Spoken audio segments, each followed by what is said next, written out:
Welcome back again mga kabuboards. Panibagong araw na naman at syempre panibagong kaalaman na naman ang ating matutunghayan. Dahil sa araw na ito ay tuturo ko po sa inyo, kagaya ng pinangako ko, na kung paano magbasa ng TIN codes. Karamihan sa ating mga ka-59, maraming katanungan kung paano nga ba ito ang tamang pagbasa sa TIN codes natin, security guard TIN codes. At syempre sa mga hindi pa nakakaalam, ako pala sa Boboards TV, ako pinag-upload ng mga video tutorials, mga tips, mga mix, no? Sari-sari po yung ina-upload ko. Sa mga hilig sa ganitong content, please huwag po kalimutan mag-like, share, and then mag-subscribe. At syempre, papindot na rin po yung notification bell para pa-updated kayo sa mga susunod na upload ko. So, ayun na nga, hindi natin patagalin pa. Panoorin po natin kaagad pagkatapos ng aking intro. So, let's go!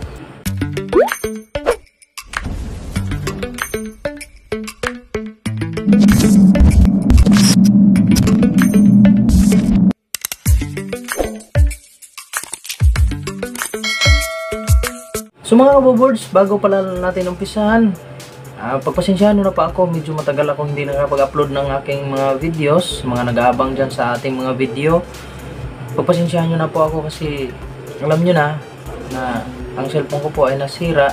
Cellphone lang ang gamit ko sa pag-upload ng video. At mga kaboboards, salamat pala sa mga sumuporta, no? Walang sawang nagsuporta sa ating YouTube channel. Sa ngayon, umabot po tayo ng 2K subscribers. So maraming salamat po para sa akin bilang isang security guard na pagbigay ng kunting kaalaman sa ating mga baguhan pang security guard, yung mga wala pang ganong idea. Andito po ako handang sumagot sa mga tanong, no? Yung kaya ko lang po, ha?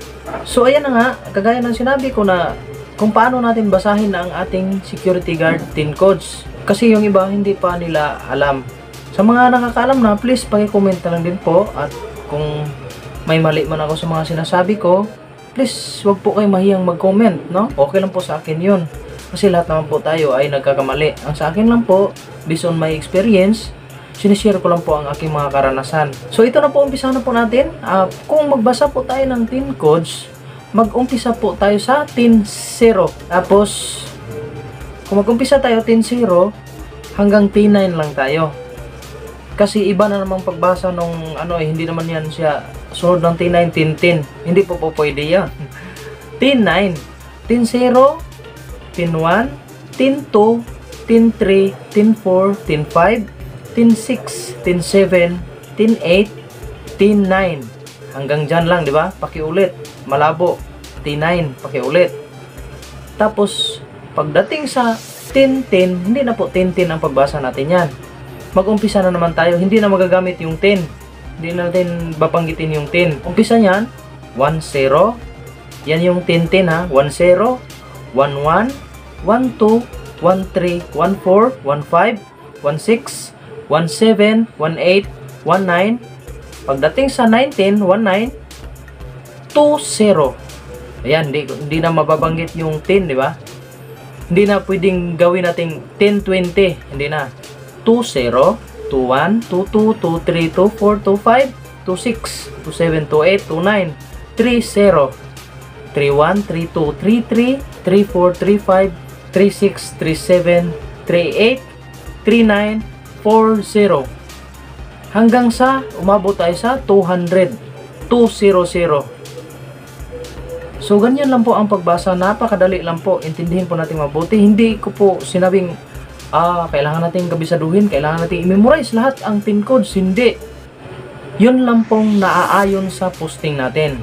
Hindi naman po pwedeng gagamit tayo ng TIN codes na hindi naman nabilong sa natin, sa posting. Pero mas maganda na rin kung familiarize mo lahat ang TIN codes.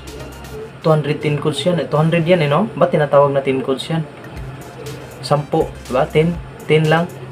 Pero nagiging 200 pala. So, ayan po, no? Pag-iusap ko lang po sa inyo, dahil siyempre nag-umpisa pa lang tayo, please tulungan nyo po akong maparami ang aking subscribers.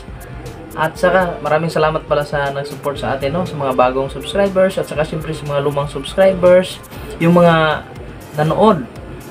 Sana mga pag-subscribe na rin kayo, no? Maraming salamat. At sa mga matulungin dyan, Huwag nyo pong i-skip yung ads or yung harang kasi para tulong na rin sa akin.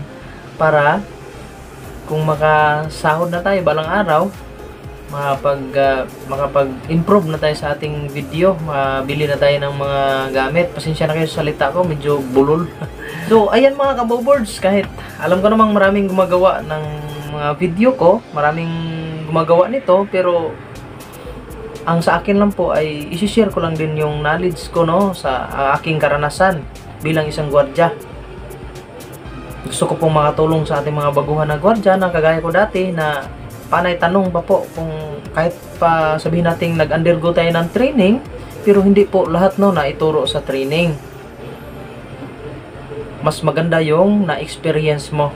Kasi totoo po yun, nangyayari na yun eh. Na-experience mo na yun. So, ayan, huwag po kalimutan mag-like, share, and then mag-subscribe. At syempre, papindot na rin po yung notification bell para po updated kayo sa mga susunod na upload ko. So, mga kaboboards, maraming salamat po sa inyong panonood. Walang sawang pagsuporta sa akin. Once again, ako po si Boboards TV. Thank you and peace out.